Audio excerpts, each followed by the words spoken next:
الاكتئاب مش مجرد حزن. الاكتئاب ده سجن من غير حيطان، سجن محدش بيشوفه يعيش غير مريض الاكتئاب نفسه.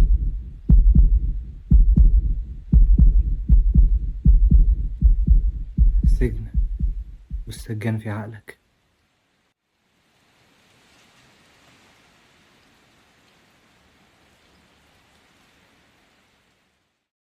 الاكتئاب ده معركة، صراع صامت بينك وبين عقلك.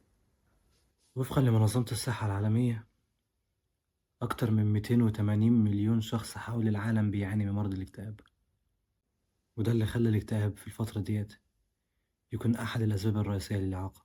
للأسف كلمة اكتئاب بقت متداولة بشكل غير طبيعي وزيادة عن اللزوم بين الشباب.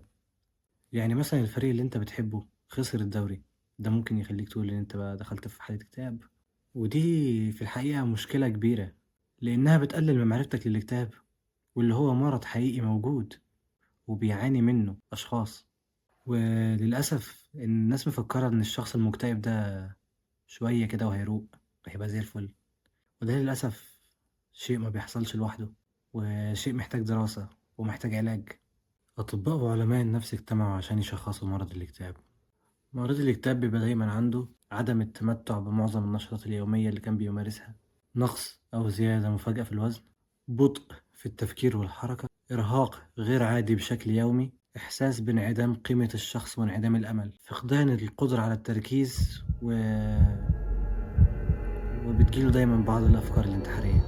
لو عندك 5 أعراض من الأعراض ديت لمدة تزيد عن أسبوعين، يبقى أنت مشخص بمرض الاكتئاب. للاسف مقدمه زي المقدمه اللي فاتت ديت كان لابد منها فيديو زي ده، لان انا حابب الفيديو دوت ما يكونش عباره عن معلومات وخلاص. حابب الفيديو ده يكون عباره عن رساله امل، ورساله موجهه لمريض الاكتئاب، ورساله موجهه لكل الناس انها تفهم ايه مرض الاكتئاب دوت، بحيث ان انت تكون جزء من الحل مش جزء من المشكله. قبل ما ادخل في صلب الفيديو، عندك نواقل عصبيه وعندك هرمونات. في الحقيقه هما مش واحد، ولكن عندك بعض النواقل العصبيه بتعمل عمل الهرمونات، زي مثلا الدوبامين والسيروتونين، والعكس تماما. عندك بعض الهرمونات زي الادرينالين بتعمل عمل النواقل العصبيه، فبالتالي في بعض الهرمونات والنواقل العصبيه بنقدر نقول عليها هرمونات، وبنقدر نقول عنها نواقل عصبيه في نفس الوقت. أحي أحي. على العموم ما تشغلش بالك انت بالحوار دوت، بس خليك عارف ان الفرق بين الهرمونات والنواقل العصبيه ان الهرمونات بتنتقل في الجسم عن طريق الدم وبيكون تاثيرها بطيء، اما النواقل العصبيه بتنتقل في الجسم عن طريق المشابك العصبيه وبيكون تاثيرها سريع. الحقيقه لما تيجي تتكلم عن مرض زي مرض الاكتئاب، عكس ما الناس كلها معتقده ان الاكتئاب مرض نفسي، لا، الاكتئاب مرض عضوي بينتج عن خلل في المواد الكيميائيه اللي موجوده في العقل زي الهرمونات والنواقل العصبيه. لما تيجي تتكلم عن مرض زي مرض الاكتئاب، فانت محتاج 4 هرمونات رئيسيه. الاكتئاب مرتبط بانخفاض مستوى النواقل العصبيه والهرمونات اللي موجوده في الجسم، او بمعنى اصح اللي موجوده في العقل، زي هرمون السيروتونين والدوبامين، واللي بدورهم بيأثروا على الحاله المزاجيه والتحفيز في الجسم. ودول هرمونات اتكلمنا عنهم في فيديو قبل كده، فيديو الشغف لو انت فاكر. كل ما زاد هرمون الدوبامين وزاد هرمون السيروتونين بيزيد مع الشغف، وكل ما قل هرمون الدوبامين وهرمون السيروتونين بيقل مع الشغف. عشان كده لسه قايلين من اعراض الاكتئاب انك مرهق بشكل غير طبيعي طول اليوم، وبتحس بانعدام الامل، وبيكون عندك بطء في التفكير والحركه. وده طبيعي جدا، ان انت هتتحرك ليه؟ هتفكر دي اصلا بما ان ما عندكش شغف خلاص، لان هرمون السيروتونين وهرمون الدوبامين قل في الجسم.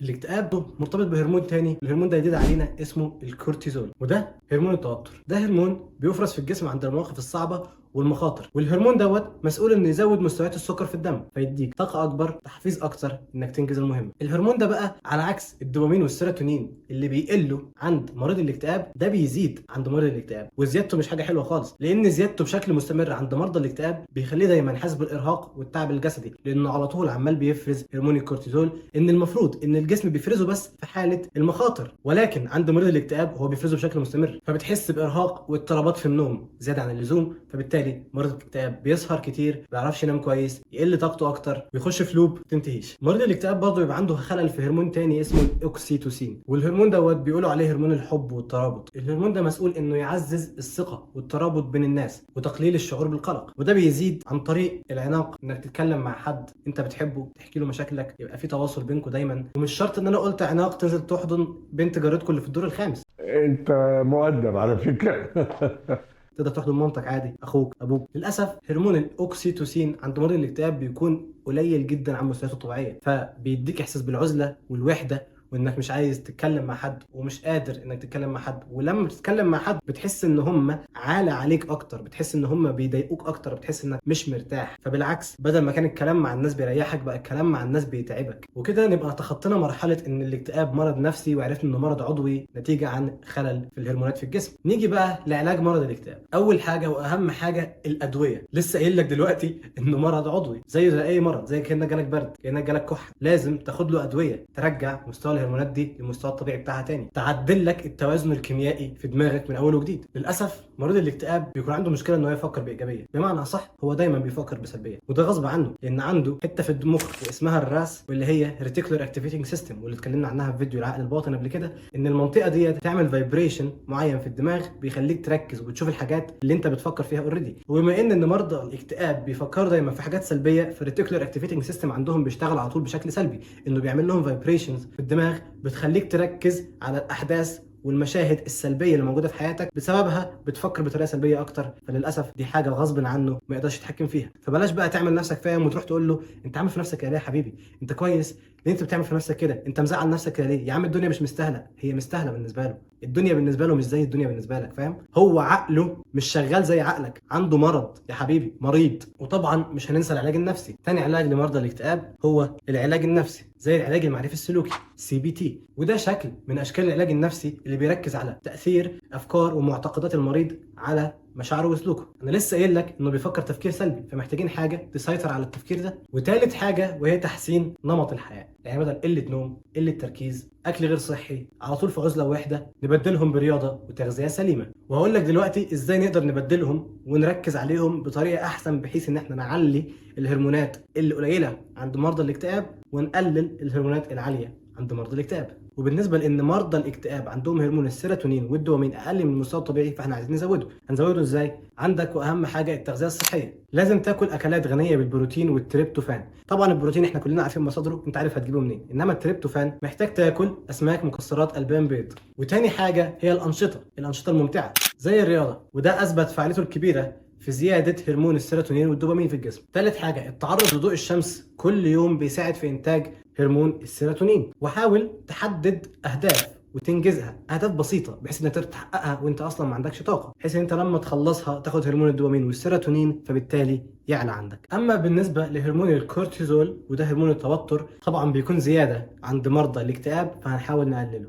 تقلله ازاي؟ عندك رياضه التامل، حاول تتامل، تسترخي، لان هو هرمون التوتر زيادته بتجيب توتر، حاول تسترخي. حاول تنظم نومك على قد ما تقدر عن طريق انك تقلل الكافيين على قد ما تقدر، وانك تحاول تحط ميعاد معين للنوم، تمسكش اي تليفونات، اي اجهزه بتطلع اشعاعات قبل ما تنام. وجينا لاخر هرمون وهو الاوكسيتوسين. هي ليه الهرمونات كلها اخرها سين؟ Wait a minute. ما علينا. والهرمون دوت بيكون اقل من مستوى طبيعي عند مرضى الاكتئاب، فهنحاول نعليه. في الحقيقه ده بيكون اصعب واحد انك تعليه في مرضى الاكتئاب، لان بتحتاج تلامس جسدي وعناق انت فاهم يعني، فاهم؟ تصرف. Don't cry, don't cry, don't cry, don't cry, don't cry. ممكن تعليه برضو عن طريق التطوع، انك تساعد الناس الاخرين، وده بيخليك يبقى عندك ترابط اجتماعي كويس، وبيحسسك بان في تواصل حواليك، فبيطلعك من شعور الوحده والعزله اللي عندك، فبالتالي بيزيد هرمون الاوكسيتوسين. وكده نبقى وصلنا لنهايه الفيديو. وحابب اقول لك في الحقيقه مش عايز اتكلم عن الانتحار كتير، لان الكلام في الانتحار والاكتئاب والحاجات ديت معدي. كلام في كتير بيشغل منطقه الراس اللي عندك في الدماغ، اللي بتخليها تعمل فايبريشنز، فتخليك تركز على الحاجات السلبيه اللي موجوده في حياتك. وانا يعني وانا بقالي 3 ايام بحضر في الفيديو، فانا اصلا اوريدي بدات احس ان انا مكتئب، فيلا نغير المود بسرعه قبل ما يحصل اي حاجه. وبس يا معلم، انا نزلت اتمشى علشان اغير الجو شويه. فاهم نصيحه حابب اقولها لك، انت لو انت مريض اكتئاب، ده مش اخر الطريق، ده مجرد مطب وانت هتعديه. مش مطب بصراحه، هو جبل بس هتعرف تتسلقه، انت تقدر، فاهم الفكره؟ بس حاول تطلب المساعده. ولو انت مش مريض اكتئاب حاول تساعد، لان دي مسؤوليه علينا كلنا. وبحب اقول لك اوجه لك رساله، لان الفيديو دوت انا عامله ان هو ما يكونش فيديو معلوماتي فقط، وان انا كنت عايزه يكون فيديو عباره عن يعني نبذه امل للناس اللي بتعاني من مرض الاكتئاب. انت مش لوحدك، كلنا معاك. السلام عليكم ورحمة الله وبركاته. ما تنساش تعمل لايك واشتراك في القناة علشان ما يفوتكش كل جديد.